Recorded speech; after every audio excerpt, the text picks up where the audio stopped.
Okay, good morning. Well, you may be listening to this in the evening, so perhaps saying what time of day it is not so important. But this is my first lecture over the first topic in Principles of Macroeconomics. And I would like to go to, where is it? The lecture topic. So it's number 1. Scarcity, we need to talk about that today.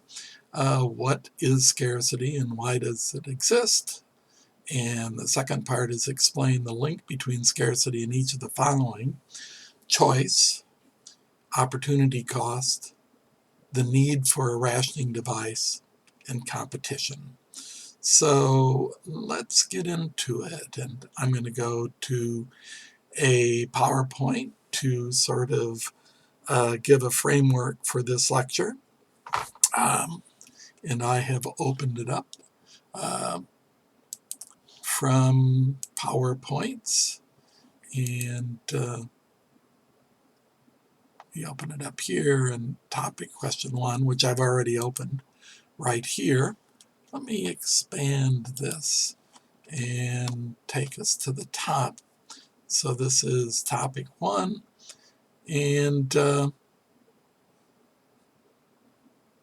so I guess before we start in this macro course, I don't start with the definition of economics, which I do in micro. And the definition of economics is what leads us to explore what is meant by scarcity. Briefly, the definition most economists think of when they're asked to give a definition of economics is that economics is the study of how societies allocate resources among many different and competing ends to meet the unlimited needs and wants of the people in the society. So scarcity then is a central definition of the definition of economics itself. So let's go to the first definition: the condition in which our wants are greater than the limited resources available to satisfy those wants. And by wants, we're just going to say anything that people may want, whether they are needs or desires, whatever. We're not going to talk about necessities versus non-necessities, but wants are very, very broadly defined as anything people might desire, okay? And there's just no limit to them. Unfortunately, there is a limit to the resources available to meet those wants. And I guess in a more philosophical term, we can say that the time of day is limited. So we only have 24 hours a day, and it would be nice if we had more. We all have very limited lifespans, and we have to achieve what we can during the day or during our lifespan. So scarcity is just a part of life. So essentially, economics, as a textbook defines it, is a science of scarcity. It's a science of how individuals and societies deal with the fact that wants are greater than the limited resources available to satisfy those wants. And I don't know about using the word science here. I think maybe the study of how individuals and societies deal with the fact that wants are greater than limited resources. individuals and societies have come up with many different answers to this problem. And down the line a bit, I'm not sure, I think it's like perhaps topic 6, we'll be talking about two of them that occupy much of the political space these days, and that is the difference between meeting, solving this problem through free markets, that is capitalism, or solving it through a planned economic system, socialism. So there that is. Let's go to the resources that are scarce. First of all, there's land. As you can see in this little picture, there looks like we're growing, I can't tell what, wheat or oats here. So all natural resources such as minerals, forest, water, and unimproved land is what we consider land to be. So in economics, there's land, labor, capital are the three basic resources. I know we're going to talk about entrepreneurship in just a moment, but I will say more about entrepreneurship when we get there. But land is just all natural resources. That's what economists mean. And the reason they say unimproved land is that improved land is land which has had capital invested in improving it, okay? So labor is the physical and mental talents of people that they contribute to the production process, to producing the goods and services that meet our wants, needs, and desires. It can be anything from the most menial type of labor, the most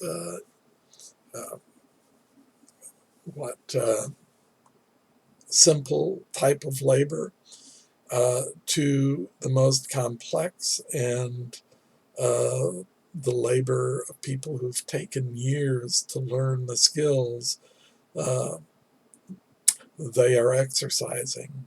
And here we can think of, say, people like classical pianists or neurosurgeons versus, say, the people I talk to and friends with who keep the building clean at Austin Community College at Rio Grande Campus Building 3000.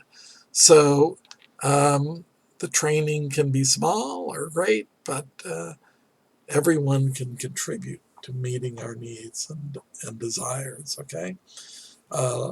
Labor is anything that people do to create the goods or services that satisfy our wants. So capital are the produced means of production. Basically, that's the definition. Capital are the tools we use to produce the goods and services that meet our wants.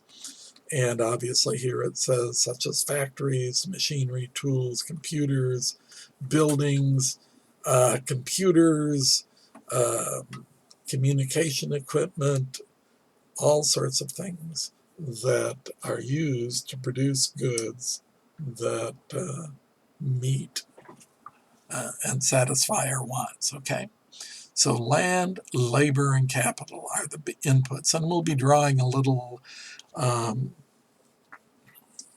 sketch of those as inputs going into the production process and the output being all the goods and services being produced.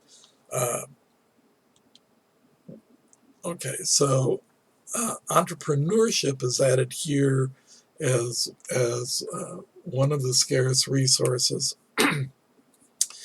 And the textbook here is assuming that we're looking at a free market system where, with private property, where people can start their own businesses and the businesses are run outside the auspices of the government.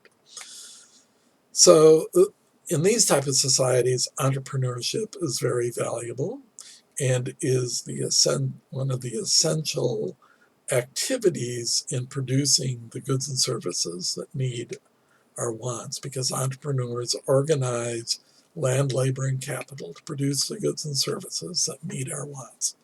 And they are quite the linchpin in a free market system, and the free market system couldn't work without them. But in a socialist system, that activity would be illegal. In other words, they would say that it was sabotaging the plan for entrepreneurs to come up with different ways of meeting people's wants, needs, and desires. So for me, I think listing entrepreneurship as a scarce resource um, indicates that we are talking about capitalism here. And certainly I agree that this is a very important part in capitalism. When we get to talk about socialism in the topic just down the line, uh, I don't know. I'll probably talk about the fact that all social systems that have been attempted uh, have a problem in this regard, in that they suppress entrepreneurship and they sort of just stagnate, even if they can do that well. But there are other problems, but essentially they are suppressing the innovation uh, that people normally have. Okay, so scarcity then leads to, in the top row, a rationing device. And in this course, we'll be talking about, of course, money being the rationing device. There are several other ways to ration. And again, we come back to socialism versus capitalism. The ideal of socialism would be to ration just by edict. People get so much of the goods being produced, and it's allocated in supposedly a rational and scientific way without the intervention of money. And we'll talk about this in some of the socialistic experiments that have been uh, undertaken, if you will, throughout history. Now, the bottom one is more along the lines of microeconomics, and that is that because of scarcity, people make choices, either individually or in groups, say governments. And when those choices are made, opportunity costs are incurred. And so opportunity cost comes directly from people making choices. We're going to show that in a few moments. And then changes in opportunity cost affect behavior. And basically here we almost have a statement of the law of demand. And that is, the higher the opportunity cost of doing something, everything else being the same, the less that thing will be done, and the lower the opportunity cost of doing something, everything else being the same, the more it will be done. So we'll follow that bottom line first, the one about choice and opportunity cost. So because of scarcity, which is a fact of nature, both human and natural, so in other words, here I want to say that scarcity exists not only because of the limited number of resources available to meet our wants, needs, and desires, but also because of the unlimited nature of our wants, needs, and desires. So that unlimited nature of our wants, needs, and desires is human nature, and the limited number of resources, the amount of land, natural resources, labor, and tools we have is, of course, the natural part of it.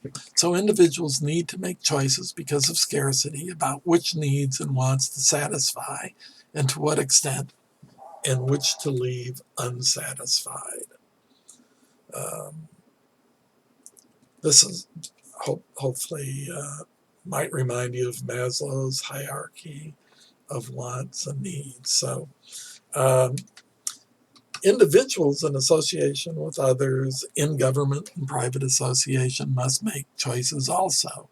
ACC must make choices as to how many courses to offer, what tuition to charge, whether to leave sections to to go on if there aren't enough students in them. And in fact, this past semester at ACC, gosh, I think about 20% of the sections in the liberal arts were canceled because of a lack of number of students in them. Now, in other words, ACC could have allowed classes to go on with, say, 6 or 8 students in them, but because of the cost of doing that, the opportunity cost, they chose not to. Okay, so scarcity, which cannot be avoided, leads to choice, and choosing leads to the economist's definition of opportunity cost. And opportunity cost is the most basic definition of cost. All cost in economic theory, and in business, and even in accounting leads back to this idea of opportunity cost. So what is opportunity cost? Let's take a look at that. Opportunity cost is the most highly valued opportunity alternative forfeited when a choice is made. So if you're choosing to watch this short lecture on topic 1, you could have done something else. You could have read a book. You could have watched videos on YouTube. Perhaps you could have watched a movie on Netflix. So if you rank all the things you could have done in this time period, watch this brief lecture on scarcity in the Principles of Macroeconomics course, watch your favorite YouTube videos, watch a Netflix movie, let's say those are 1, 2, and 3, then by watching this little video or this little recording on the first topic in the Principles of Macroeconomics, you're giving up your ability to, at the same time, watch YouTube videos. Now, the opportunity cost is just giving up seeing those YouTube videos now as you listen and watch this recording. So it doesn't include watching the Netflix thing. So it's only the next best alternative given up is the opportunity cost in choosing to do something. So the higher the opportunity cost of doing something, the less likely it will be done. And I sort of mentioned that before. Now, I know that it wasn't mentioned in the textbook, but this idea of opportunity cost is pretty abstract. And, it's hard to understand. Well, I gave that up to do this, so that's the opportunity cost. Yeah, it's a little fuzzy, a little abstract, but maybe this will help. Really, this definition comes out of the subjective theory of value, which was developed in the late 19th century, in the late 1800s. And basically, it means the satisfaction given up in making this choice. So the satisfaction and enjoyment you would have gotten from watching those YouTube videos, that is the cost of listening to this lecture. All right. So I know this lecture isn't going to be as entertaining as that YouTube video, but hopefully the benefits that you will reap from watching it will be greater than the cost of the satisfaction you would have gotten from watching those videos. Okay, so of course the satisfaction expected of the choice is greater than that which is given up. All right, so basically we've covered the blue line here. You have to make choices. Choices mean opportunity cost. Opportunity cost affect behavior. And really, this is the basis of pretty much all of economics right there, okay? Now, economics is a social science, and the top one is perhaps more of a social part of the science. So let's take a look at the top green line. So at the societal level only, scarcity implies competition. So this is really important here because a lot of time people will say, why don't we just cooperate?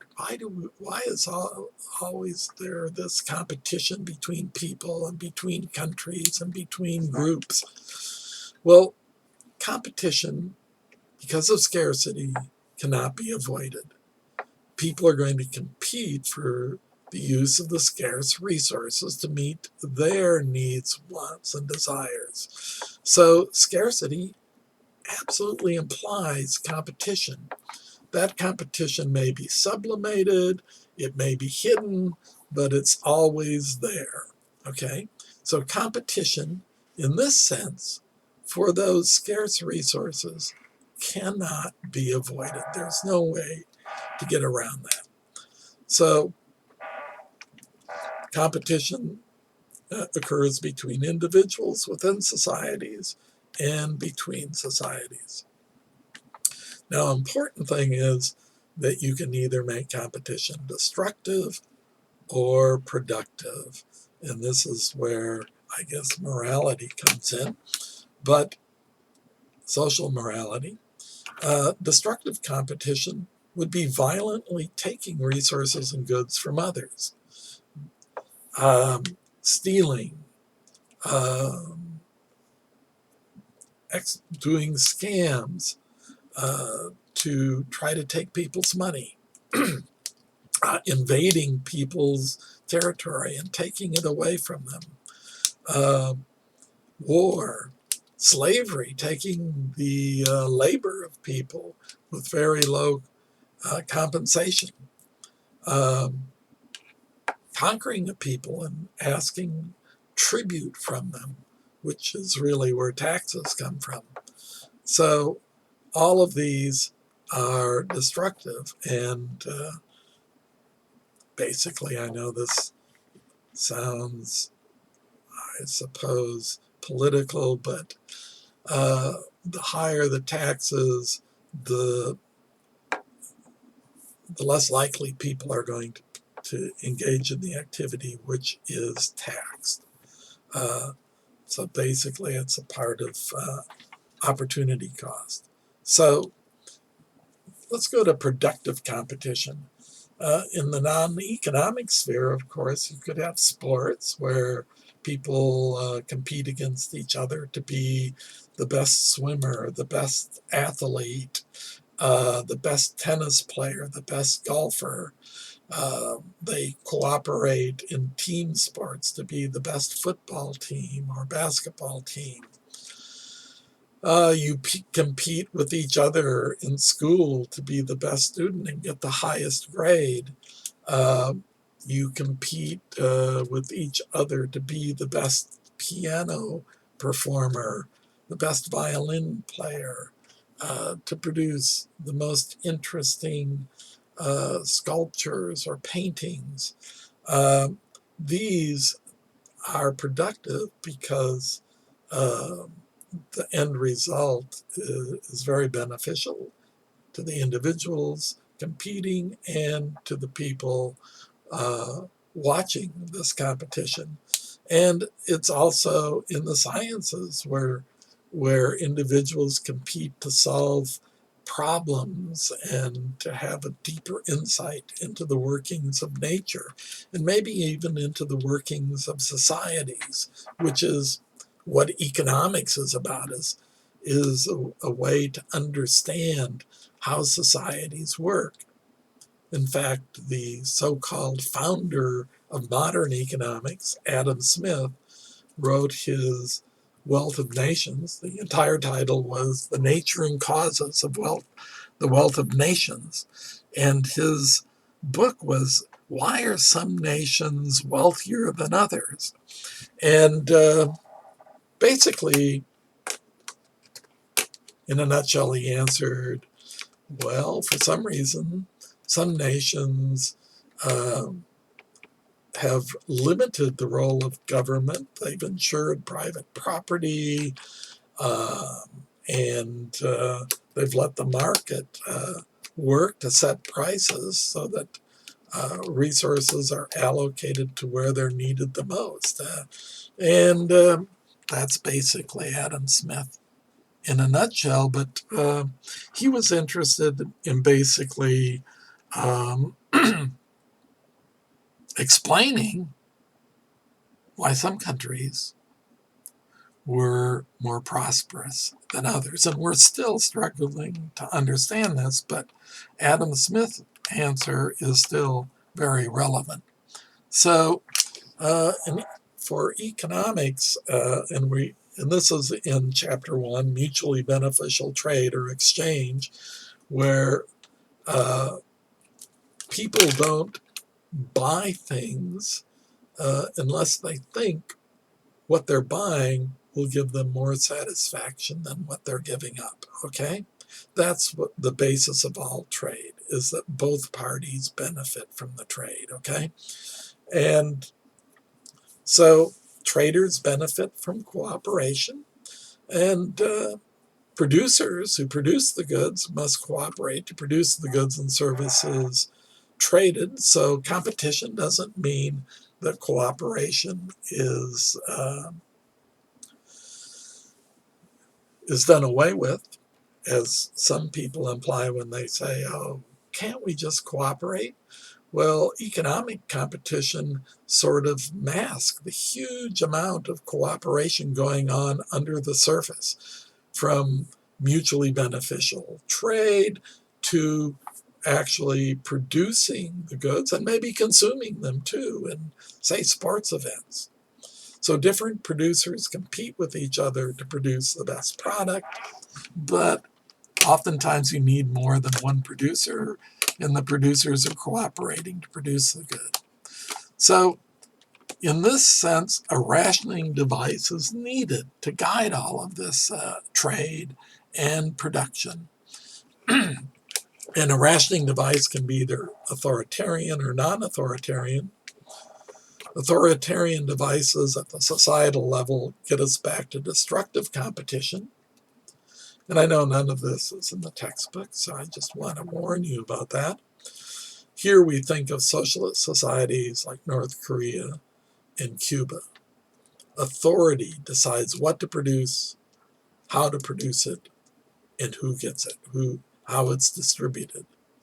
The device is those with power make those decisions, okay?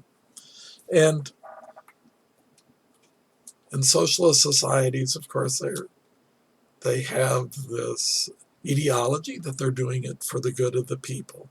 The only reason they're doing it is to keep people from being exploited by the more powerful, and these government officials are just the white knights protecting us from these evil people and making these decisions to distribute it, okay? But that hides the fact that they are the ruling class. They have the power. They make the decisions. And there is little input from those they're supposedly benefiting. So power is what does it, okay? And essentially, there have been two radical experiments over the past century in this regard. And one was in the Soviet Union, where they thought they could do away with money after the revolution, the Bolshevik Revolution in 1917. Gosh, 103 years ago now.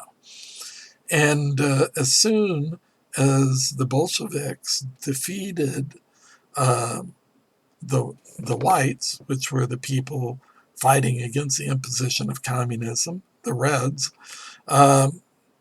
they did away with money, and the whole society just collapsed. Massive starvation, things were just crazy. And so, yeah, they found out they couldn't do without money. Then another very tragic experiment occurred when the Khmer Rouge, the Red Khmers, the communists, took over Cambodia in 1973. They not only did away with money, they did away with cities. And we're still not certain how many people died in that little experiment. Some people say it was as few as 1 million. Others put it as high as 4 million people. Gosh, to me, whether it's 1 million or 4 million, that's a lot of people who didn't need to die. Okay, so let's talk about the non-authoritarian, and that's not spontaneously ordered market systems. Markets coordinate production and trade. Authorities do exist, but only to make sure that participants play by the rules and that those who break the rules, cheaters and thieves, are punished. So authoritarian devices still exist in these non-authoritarian social systems. Families are certainly one, where the mother and father make the decisions about how the money is to be spent. Business firms, where the business firms tell the workers what to do and how much they'll be paid for doing it. And governments are authoritarian too. So we still have authoritarian elements in a non-authoritarian society. So in a non-authoritarian society, money is a rationing device. People compete for it in a decentralized, non-authoritarian society. And in microeconomics, my courses there, I will talk about the distribution of income, and that's been a big deal. It's actually forever, and I've talked about it since I was interested in it as an undergraduate and graduate student, and I've always had it in my courses. It's back in vogue now about the increasing concentration of income in a few hands. And basically, it's a matter of if people have earned this without cheating or stealing, well, essentially, what's wrong with that? And so, if indeed they have used the government or other devices to steal it or take it from other people, then it would be immoral. But there is a feeling present in social upheavals now that the concentration of income is evil in itself. I think we will find that if indeed the government tries to level those incomes, there are several unintended consequences that will follow. But anyway, take microeconomics from someone who does talk about the distribution of income and how unequal it is and why it is so unequal. So A rationing device is basically a means of deciding who gets the resources and goods. It can be authoritarian or non-authoritarian. Basically, there are two, I guess, competing theories about social behavior. Economists look at the competition for the rationing device, thinking that will channel people's efforts into producing good for others. In other words, the way to get more of the rationing device, money, is to produce goods and services that people want and desire and are willing to give up their money for. There's the other organizing principle that people compete for power to make sure that they can direct through the exercise of power and coercion resources toward them and their supporters. So we're going to be in economics. We're going to look at the competition for the rationing device. Before I quit this lecture, I must say that I looked through chapter 1. It's quite an interesting chapter, and I'm only going to touch on two parts: the theory and scientific method part, and the scarcity and allocation of scarce resources part. But there are many others interesting parts in there. There's a discussion of goods and bads in relationship to satisfying our wants. Of course, our wants, we're looking for goods and we're avoiding, and bads are goods that reduce bad things to us, like disease and garbage. Disease and garbage are bads, but we try to alleviate them by buying goods, medical attention, and garbage service, okay? Garbage disposal. There's also discussion of efficiency, and certainly this idea of efficiency is at the center also of microeconomics and the whole logical theoretical complex, which is really more of a mathematical model, is meant to show that markets result in the efficient allocation of resources, that resources are allocated to where they're needed the most, as demonstrated by people willing to give up things to get them. All right. So another topic that comes up is normative versus positive economics. And this is interesting too, and comes up all the way and through both micro and macro. And basically, positive economics just means we're going to talk about facts and theories. Now, a fact would be like what the unemployment rate is, or the cost of a gallon of gasoline.